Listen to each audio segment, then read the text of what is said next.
Pai querido, muitíssimo obrigado pelo privilégio de nós estarmos aqui, Senhor. Muito obrigado em nome de Jesus. Nós colocamos esse tempo de leitura da Tua Palavra também diante de Ti.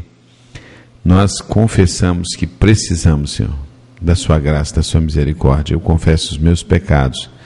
Se Te ofendi, se na Tua dignidade, no Seu caráter, na Tua santidade, na Tua honra, Deus, me perdoe em nome de Jesus. Se ofendi o meu próximo, da mesma forma eu peço perdão.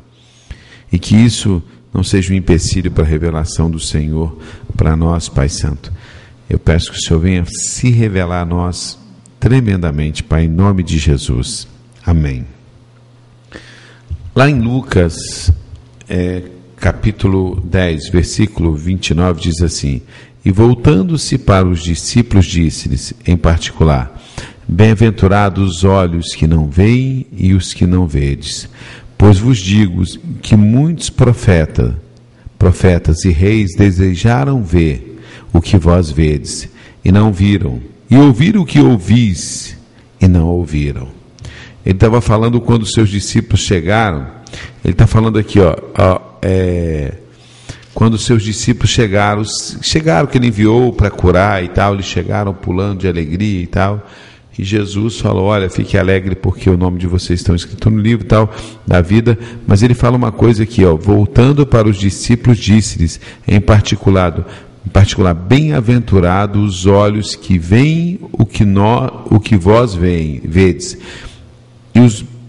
Pois vos digo que muitos profetas, reis, desejaram ver o que vós vedes, e não viram, e ouvir o que ouvis, e não ouviram.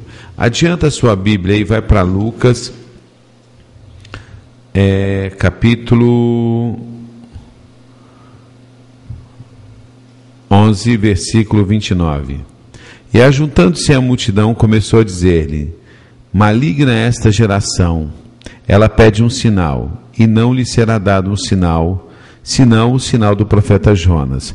Porque assim como Jonas foi um sinal para Nínive, assim o Filho do Homem o será também para essa geração. A rainha do sul se levantará no dia do juízo com os homens desta geração e os condenará, pois até dos confins da terra veio ouvir a sabedoria de Salomão. E eis aqui quem é maior do que Salomão. Os homens de Nínive se levantarão no dia do juízo com esta geração e os condenarão, pois se converteram com a pregação de Jonas. E eis aqui quem é maior do que Jonas. Eu estou com essa palavra no meu coração já há algum tempo, e eu digo a vocês o seguinte: o Senhor está falando, olha, quantos no passado desejaram ver e ouvir o que vocês ouvem? Falou para os discípulos, quantos no passado reis, imaginou Davi, quanto Davi não queria ver Jesus, caminhar com Jesus, ver Jesus fazendo as obras tremendas, pregando o evangelho do reino. Você acha que Salomão não queria tremendamente ver isso? Reis, profetas, você já imaginou os profetas que Deus deu as profecias do Messias? E essas pessoas, o quanto eles não dariam para ver Jesus, caminhar com Jesus, não é? Ver Jesus, caminhar com Jesus. Quantos não dariam, não é? Quantos não dariam a vida para isso? Não é verdade? Quantos não dariam a vida para isso? Quantos? E ele cita até a rainha do sul, né, que saiu lá dos confins da terra para vir ouvir a sabedoria de Salomão, e Salomão falar das coisas de Deus. E ele fala, olha, ela vai se levantar e julgar. E quantos, não é verdade? E quantos o povo de Nínive também vai levantar e vai julgar, porque eles ouviram Jonas. Agora, está aqui quem é maior do que Salomão, está aqui quem é maior do que Jonas, e as pessoas não estavam ouvindo Jesus Cristo, não estavam dando crédito, não estavam assim respeitando, amando, honrando a Jesus. Hoje nós não estamos numa situação diferente não, irmãos. Hoje nós não estamos numa situação diferente, não. Infelizmente. Infelizmente, hoje poucos estão dando crédito. Agora, se o Senhor falou, olha, tipo assim, ai desta geração que não está dando crédito, porque no passado reis e grandes homens queriam ver e ouvir o que vocês estão vendo e ouvindo. Uma rainha sai dos confins da terra, viaja. Gente, naquela época não era de avião, não. Era no lombo de animal. Era em carroças, carruagem, sei lá.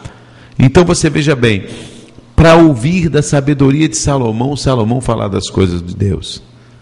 Você vê como Deus fez com Jonas, para Jonas pregar a Nínive, e Nínive se arrependeu. Agora hoje, além de termos todos os relatos do Velho Testamento, além de termos todos os relatos de Jesus, além de termos todos os relatos dos discípulos de Jesus, dos apóstolos, e depois dos outros discípulos que foram sendo grandes homens de Deus, que foram evangelistas e tal, temos tudo isso. Temos palavra de Deus sendo pregada todos os dias nos 4 cantos desse Brasil, de mais diversas formas, seja ela escrita, seja ela falada, seja ela na televisão, seja ela na internet, seja ela no culto, seja ela através de uma obra missionária. Como nós temos hoje, assim, temos a facilidade de Bíblias em todas as cidades têm uma livraria evangélica. O livro mais vendido no mundo é a Bíblia. Bíblia em tantos idiomas, Bíblia em português de tantas as formas, letras minúsculas, letras gigantes, coloridas e tal, tudo. E nós estamos igual ao pessoal dessa época. Eu creio que essa palavra para nós hoje, olha, como aquele povo queria ter o que vocês têm hoje. Eu fico imaginando os chineses lá lutando por uma página da Bíblia. Eu fico imaginando os crentes na Eritreia, no Afeganistão, no Iraque, no Irã, lutando por uma página da Bíblia, lutando pela liberdade de poder falar de Jesus e ouvir de Jesus. Pessoas pagando com a vida em países muçulmanos, países que perseguem assim escancaradamente aqueles que pregam a palavra de Deus. Quantos desses que estão presos na China, na Coreia do Norte, na Eritreia, no Irã, no Iraque, quantos desses não daria tudo para morar num país livre, ter acesso, como nós temos a palavra de Deus? Mas quanto pouco caso hoje é feito da palavra de Deus, quanto pouco caso é feito quando uma ministração. Eu vi esses dias na igreja, eu fiquei muito assim triste. Está o pastor pregando, o pastor ali ministrando, está a pessoa no celular, vendo foto no celular. Quanto desses de hoje, eu não estou nem falando daquela época, eu estou falando dos de hoje, que estão em países, estão em locais onde o evangelho é quase inacessível, daria para poder estar dentro de uma igreja, ouvindo na sua língua, com o ar-condicionado ligado, num lugar confortável, um som agradabilíssimo, um louvor agradabilíssimo, um pastor ungido pregando uma palavra de Deus maravilhosa. Quanto essa pessoa não daria para estar sentado no lugar desse cara que estava lá com o celular vendo fotografia? Você já imaginou? Você já imaginou? Não é? É isso que Jesus falou para aqueles discípulos.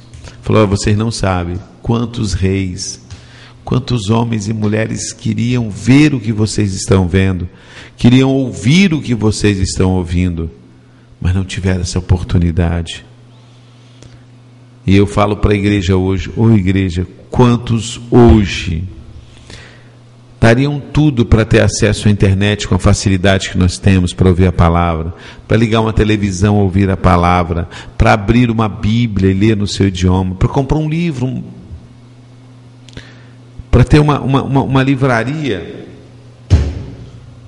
para ter uma livraria totalmente dedicada a artigos que falam da palavra de Deus, quer seja um livro, quer seja um CD, quer seja um DVD, né? Quanto material disponível na internet no nosso idioma, dublado para o nosso idioma, não é verdade?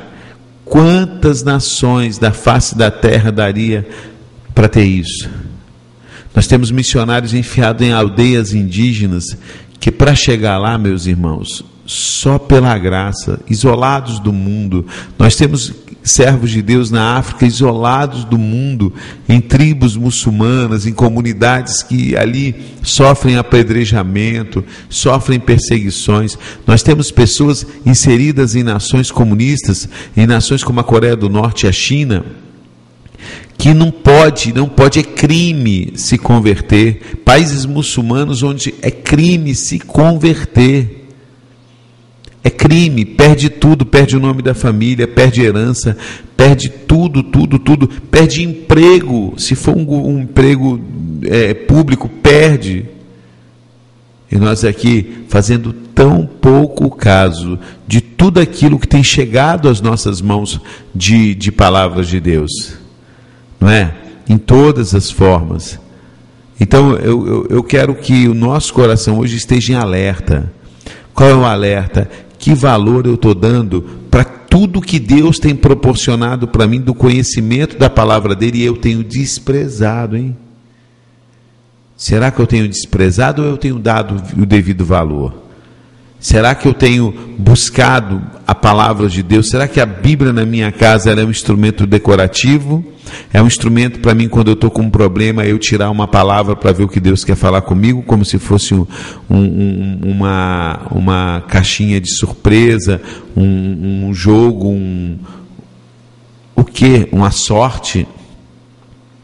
Ou será que eu tenho pensado o seguinte: essa palavra está disponível para mim, eu vivo num país tão livre, o que eu posso ser útil para a obra de Deus, como eu posso utilizar de toda essa liberdade, de todo esse material para abençoar vidas ao redor do mundo, no meu próprio país e ao redor do mundo? Como? Você já parou para pensar nisso? Eu vejo, certo? Eu tenho um termômetro, o meu termômetro são vocês. Então aqui nós temos cristãos dividido de diversas denominações, de diversos lugares do mundo, né? Eu não falo só para pessoas aqui no Espírito Santo, nem no Rio, São Paulo, Minas. Aqui nós temos cristãos divididos em todo o país, em vários estados e alguns países. E nós sentimos isso, o desinteresse pelas coisas mesmo dos nossos ouvintes. Quer dizer, isso nos dá um termômetro de como está a igreja como um todo no nosso país e no mundo. O desinteresse tão grande pelas coisas de Deus, o desinteresse tão grande por se envolver nas coisas de Deus. Há um desinteresse em se envolver, porque hoje as pessoas não querem compromisso com nada que tome o seu tempo, porque o seu tempo é muito precioso. O seu tempo de divertir-se, o seu tempo de estudo, o seu tempo profissional, o tempo de você conquistar bens e riqueza, espaço na sociedade, ele é muito precioso para mim gastar esse tempo com coisas do reino de Deus, que aparentemente não vão refletir nada nesse mundo aqui. Para alguns, o que isso vai me trazer? Nós vivemos num país totalmente democrático, totalmente livre, pastor, então cada um pode e deve buscar a Deus. Não precisa que o outro encaminhe, não precisa que eu perca o meu tempo ministrando a uma pessoa, sendo que ela mora no mesmo ambiente que eu, no mesmo país que eu, em que ela pode ligar uma TV, uma internet, ler uma publicação, e tem Bíblias aí em todas as partes, tem Bíblia na internet. Então não preciso de mim, eu não preciso me envolver com isso. Enquanto isso eu vou ganhar minha vida, eu vou fazer minha vida, eu vou lutar para conquistar aqueles que são os meus sonhos, porque nós vivemos num país assim. Mas eu quero dizer para você o seguinte: quer seja um país totalmente livre como o Brasil, quer seja um país fechado como a Coreia do Norte, como a China, como outros países, como a Arábia Saudita, como Iraque, Irã, entendeu? Afeganistão, esses países, quer seja um país totalmente fechado, que sofre uma perseguição direta, quer seja um país totalmente liberal, que sofre uma perseguição velada através da cultura, através da mídia, através das atividades e da destruição da mente, da família, porque lá se faz de um jeito, aqui se faz a mesma coisa de outro jeito. Lá se persegue abertamente, matando, prendendo. Aqui não se mata e não se prende. Aqui se mata e se destrói através da cultura, através de colocações da mídia, onde a família é destruída, onde não há mais um padrão familiar de marido e mulher. Hoje pode ser duas mulheres, 2 homens. Hoje nós temos uma exposição ao sexo tão grande com os nossos jovens tão cedo, ou seja, destruindo a pureza, a inocência logo no nascedouro, destruindo o casamento. O índice de divórcio é tão grande, então destruindo a família. Aqui a perseguição satânica é para fragmentar e destruir a família, consequentemente a igreja. Lá a perseguição é direta, é pessoal, é matando, é prendendo, é abafando a pregação do evangelho. Nos dois extremos, o objetivo é destruir a pregação do evangelho do reino. Aqui, por exemplo, pouco se investe em missões. Aqui, por exemplo, nós temos pouca gente envolvida com essa questão do ID, do manter missionários, do ajudar missionários, do ajudar projetos missionários. Aqui a gente está cada dia mais esfriando nessa situação. Ontem, por exemplo, passando pelos canais de notícias à noite, eu vi uma reportagem de uma ONG criada somente para socorrer animais maltratados. E tinha um leão no nordeste do Brasil que tinha vivido num zoológico, sofrido maus tratos, e eles gastaram um valor, se eu não me engano foi R$40 mil ou R$10 mil, eu não sei, para transportar aquele leão de avião até São Paulo, levar para Jundiaí, onde ficou num santuário de animais que sofreram maus tratos. Ali esse leão está comendo 5 quilos de carne todo dia. Aqui esse leão tem todo um carinho de veterinários, toda uma estrutura feita para ele, até aquecedor na jaula ele tem, caso ele sinta frio, aquecedor na jaula, um jardim para ele andar de 300 metros quadrados, para que ele possa andar no meio da grama, da relva ali e tal. Não tenho nada contra cuidar do leãozinho, poxa, tem mais que cuidar mesmo, mas você vê, movimentou-se, a mulher da ONG, ela movimentou pela internet e levantou essa grana para pagar um avião, para vir do Recife com a jaula, depois transporte do aeroporto de São Paulo até Jundiaí, construir uma jaula climatizada e tal, tudo isso, e ela levantou essa grana pelo Facebook. Então as pessoas conseguem criar promoções pelo Facebook, movimentar para salvar um animalzinho, isso, aquilo, outro. Mais uma vez eu digo, não tem nada contra nós, eu sou totalmente contra essa questão de você. Eu sou contra a prisão de qualquer animal, seja um passarinho, seja um leão, seja em circo ou zoológico. Certo que existem animais que nasceram no cativeiro, não tem como soltar na natureza, mas prender eu sou contra, e maltratar muito mais ainda. Mas eu estou te falando como o foco mudou.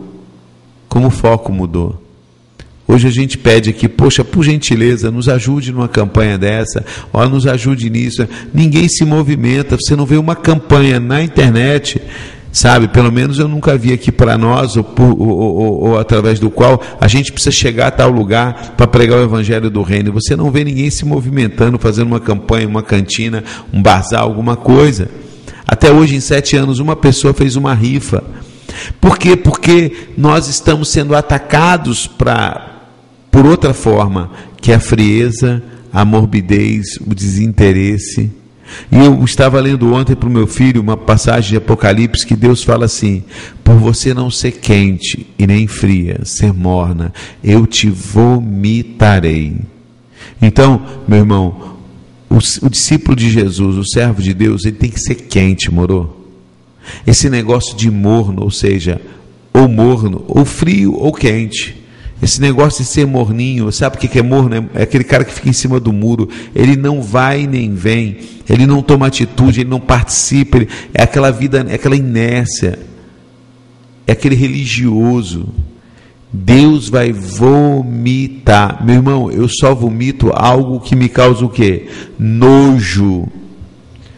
Eu só vomito algo que me causa náuseas. Eu só vomito algo que me faz mal. Você já viu um bom filé à parmegiana, um bife acebolado gostoso, uma muqueca de peixe gostosa, um peixe grelhado? A pessoa que gosta daquele peixe, eu vou vomitar. Por quê? Por nada. Estava ótimo, mas eu vou vomitar a si mesmo. Não. A pessoa vomita aquilo que lhe faz mal, aquilo que lhe traz problemas, aquilo que lhe traz enjoo, aquilo que traz nojo. Deus está falando por você ser morna, não ser fria nem quente, eu vou te vomitar. Eu vou te vomitar. Então a gente vê que muitas vezes, olha só, quantos queriam hoje no mundo morar no Brasil para ter o acesso à palavra, a liberdade de expressão, a liberdade de pregar a palavra. Essa liberdade que não tem dinheiro que pague. Quantas nações da face da terra queria ter? E não tem. E nós que temos, não valorizamos e não a utilizamos para a edificação do reino. Então, por nós não fazermos isso, nós nem avançamos e nós nem esfriamos de uma vez. Nós ficamos no meio termo. Se a gente esfria de uma vez, eu tenho certeza que Deus vai mover algo para trazer novamente um avivamento na nossa nação. Se a gente está quente, a gente está atraindo a glória de Deus, a gente está movimentando. Mas como nós estamos mornos, nem vai nem vem, Deus nos vomitará se continuarmos assim.